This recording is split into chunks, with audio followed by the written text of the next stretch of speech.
got the old Sasquatch. Well, you can see we can't get him mounted to the device. He's pretty much all fur. As far as a little facial detail, that's where most of the work's at. See, we just got his plug knocked off, and I'm going down his arm, trying to separate it a little bit from his body. You know, we ain't gonna take it out too much. Bigfoots are a lot of fur.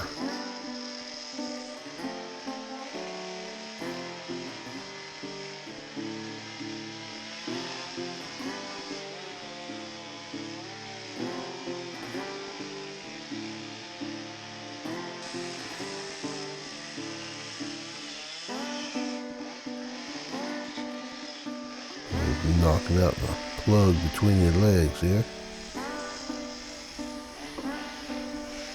And sometimes when it goes in a hole, you gotta be careful. It likes to do crazy stuff. So most holes we try to plug, we try to give it a center core to carve to. It seems just do a better job doing it that way. There are less problems. The thing about Bigfoot is, you know, he got really long arms, big hands, big feet, and a lot of fur. So I guess that's the main thing is, you know, we got, like I say, some really big hands and feet, long arms, and, you know, lots of fur. So we kind of drawing his feet in there now. Yeah, fur and that ain't difficult. Now, lots of people make different styles of fur. There are lots of different styles of fur, but you know, it just usually there's a lot of it. You have to add a lot of it, but it's not hard to make. Just learning your style and laying. You know, it's most fur is directional. You know, you want to try to make some kind of a directional flow, like it would naturally go.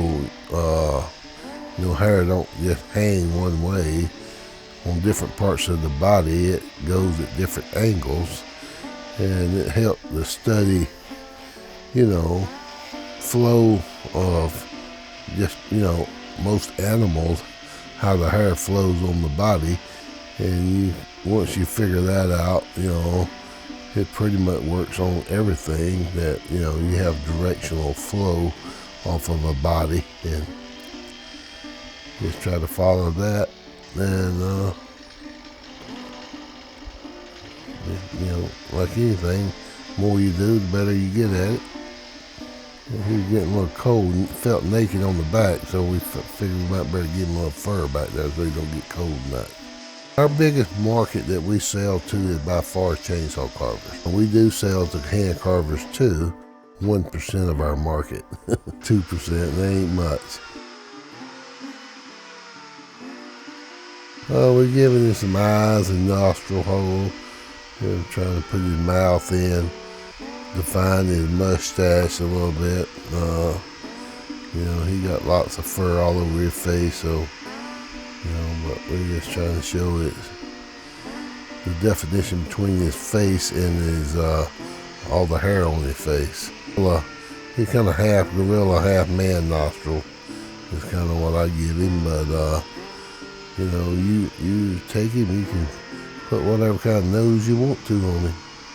Whatever you think a Bigfoot should look like, but I think he's somewhere between a man and a gorilla.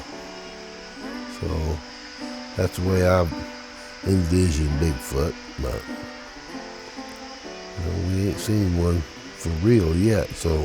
Well, they ain't nobody brought him to the house yet. Whenever somebody brings one to the house, then we'll know what he looks like. Till then, it's just whatever you think he looks like, that's what he looks like. But today, that right there is what I think a Bigfoot looks like. Tomorrow he might look a little different. Yeah, we call him an old guy. Well, here we are putting his eyeballs in. See, all of a sudden you got a pupil and he wakes up.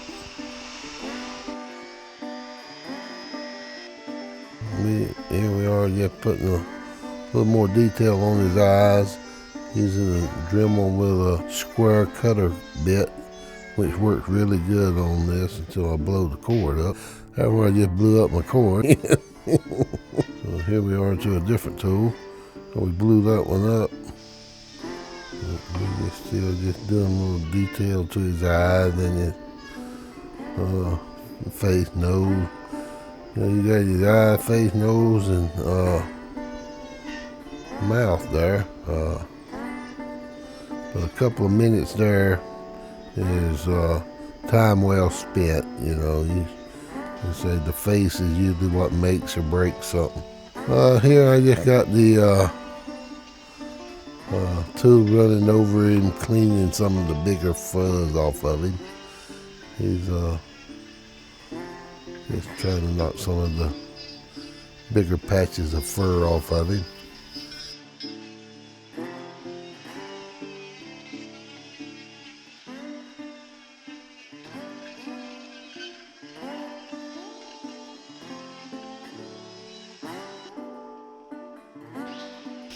Now we got our angle grinder out. We're going to sand the base up, knock a few of the bigger chunks of fuzz that's still hanging on him off. Yeah, he was pretty fuzzy.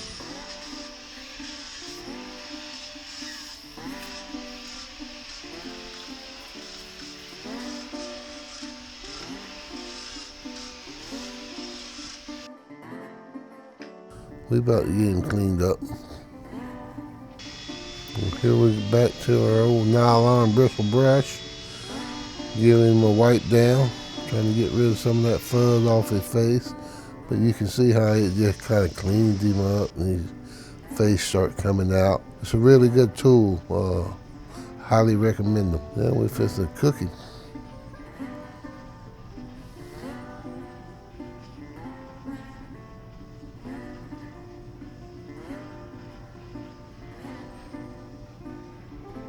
Yeah, we're burning him pretty heavy. Yeah, if we burn his face, there wouldn't be any contrast at all. There ain't a whole lot on him already, so, we try to keep his face pretty light.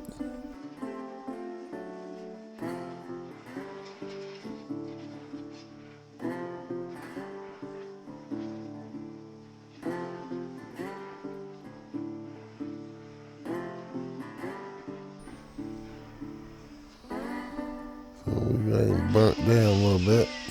Get our sander flex out, knock soot off of him. Let's see what he looks like. You see as you highlight him back out, it leaves the dark in the crevices and light back out. It gives it a little more 3D effect.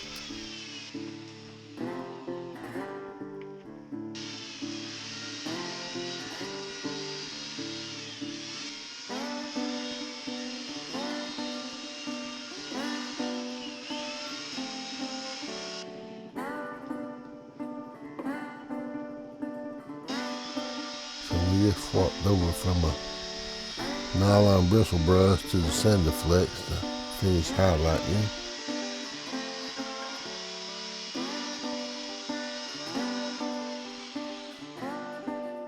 So we get him flapped out.